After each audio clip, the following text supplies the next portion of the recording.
नमस्कार दोस्तों, मैं आपका अपना दोस्त रिंकू कुमार गौतम, यानी आपका अपना यूट्यूब चैनल गुरुवाला स्टडी चैनल में आपका स्वागत है। दोस्तों, आज मैं आपके लिए लेकर के आया हूँ कि वर्षा कितने प्रकार की होती है। देखिए, बरसात के मौसम में भी होती है, जो मेन वर्षा होती है, और जाड़े के मौसम में भी होती है, सर्दियों के मौसम में, और अप्रैल यानी गर्मी के मौसम में भी वर्षा होती है। तो ये विभिन्न प्रकार की वर्षाएं होती हैं जो टाइम टाइम पर, समय समय या स्थानों पर अलग अलग प्रकार की वर्षा होती रहती है। देखिए, वर्षा होती है वर्षा और बरसण, ठीक है। वर्षा और बरसण में अंतर ये है कि वर्षा जो होती है वो पानी के द्वारा होती है। जब पानी बरसता है उसे हम वर्षा कहते हैं। और ओलावृष्टि, और तुम ऊंचे प्रदेशों में जाते होगे, ऊंचे ऊंचे क्षेत्रों में, जैसे हिमालय पर्वत के क्षेत्रों में, तो वहाँ पर बर्फ़ पड़ती है, बर्फ़ होती है, उसे हम बरसण बोलते हैं, बरसण, ठीक है। तो वर्षा और बरसण में ये अंतर है, जो वर्षा होती है उसमें पानी बरसता है, और बरसण में यानी बर्फ़ बरसती है, ठीक है, ये होता है। अब वर्षा जो होती है, देखिए सबसे पहले देखिए समवहन वर्षा, ठीक है। नंबर 1 समवहन वर्षा। समवहन वर्षा जो होती है ये तापमान अधिक होने के कारण, जब तापमान अधिक होता है उसके बाद में वहाँ का वायुमंडल गर्म हो जाता है। वायुमंडल गर्म होने के कारण वो ऊपर उठ जाता है, क्योंकि हल्का हो जाता है। जो गर्म वायु होती है वो हल्की होती है, वो ऊपर उठ जाती है। जो उसमें नमी होती है, नमी ऊपर जा करके वो संघनन में बदल जाती है। यानी ऊपर से जो जाएगी, जो पानी जाएगा वो तो होगा वाष्पीकरण, जो जमीन से ऊपर को उठा वो हो गया वाष्पीकरण। और जो ऊपर जा करके जब वो यानी ठंडा हो जाएगा वो हो जाएगा संघनन। तो संघनन होने पर वो जो बूंद होती हैं धीरे धीरे भारी हो जाती हैं और वो नीचे वो टपकने लगती हैं। देखिए, बताना चाहूँगा, ये यानी वायु, ठीक है, ये वायु उठी और कुछ ऊंचाई पर जा करके इस तरीक़ा से मुड़ जाती है, ठीक है। ये वायु उठी, कुछ ऊंचाई पर जा करके ये मुड़ जाती है इस तरीक़ा से। तो इस क्षेत्र में बन जाते हैं ये बादल। यानी ये भी मन में सवाल उठ रहा होगा कि ये ऊंचाई कितनी होगी, यानी कहाँ तक उठ सकती है वायु।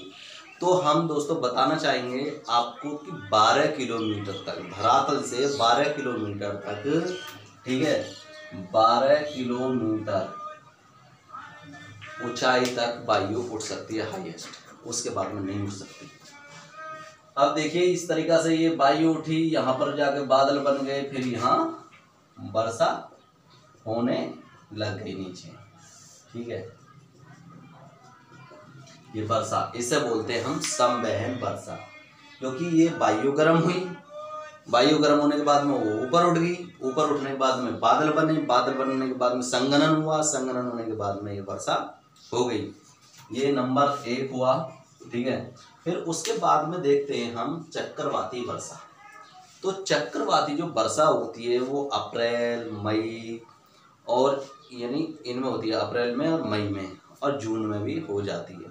ये जो होती है चक्रवाती वर्षा, ये मध्य अक्षांशों में होती है।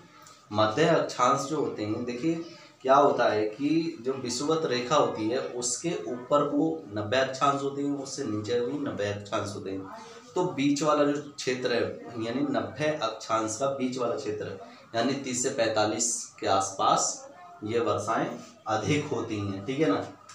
जैसे मान लीजिए ये हुआ, तो ये जो वर्षाएं होती हैं ये इस वजह से होती हैं कि एक तो होती है, ये हुई गर्म वायु,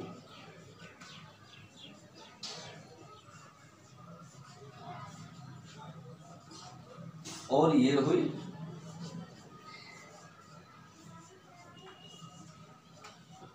ठंडी वायु,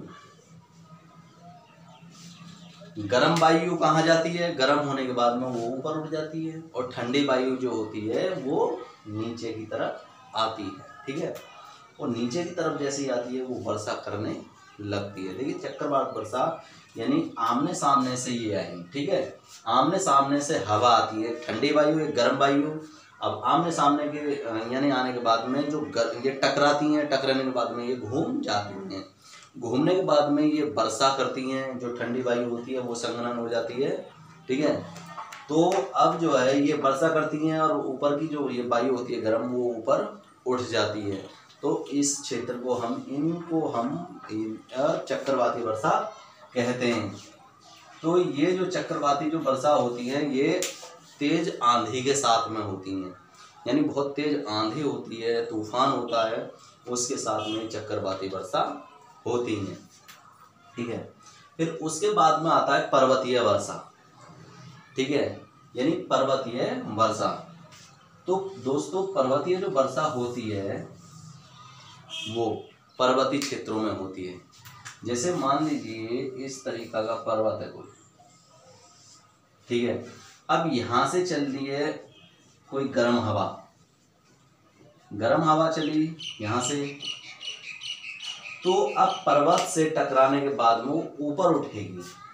ठीक है, पर्वत से टकराने के बाद में ऊपर उठने के बाद में क्या होती है, हवा ठंडी हो जाती है। अब हवा ठंडी होने के बाद में यहाँ पर इसने इस क्षेत्र में बना दिया बादल। ठीक है, अब संघनन हो गया ये बादल। अब संघनन होने के बाद में वजन हो गया, बूंद टिकने नहीं पाई ऊपर, अब बूंद वर्षा के रूप में नीचे को गिरने लगी।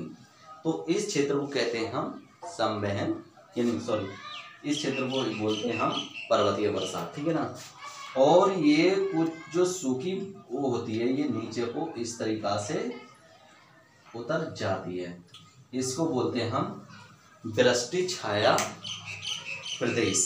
वृष्टि यानी पर्वत के इधर साइड तो वर्षा हो रही है और पर्वत के इस साइड में सूखा पड़ रही है, तो इस क्षेत्र को बोलते हैं वृष्टि छाया प्रदेश। ठीक है, तो दोस्तों देखिए कि वर्षा होती है 3 प्रकार की, संवहन वर्षा, चक्रवाती वर्षा और पर्वतीय वर्षा, और इनसे अलग और कोई वर्षा नहीं होती। जहाँ भी होती हैं यही वर्षा होती हैं। ठीक है, और ये मैंने आपको अच्छी तरीक़ा से समझाई है। ठीक है दोस्तों, इसमें यानी आपको इसको देख करके, वीडियो को देख करके बहुत अच्छा लगा होगा, और आपको जो वर्षा के बारे में जानकारी मिली होगी कि वर्षा कितने प्रकार की क्या होती है, कैसे होती हैं, वर्षा और वर्षण के बारे में मैंने बताया।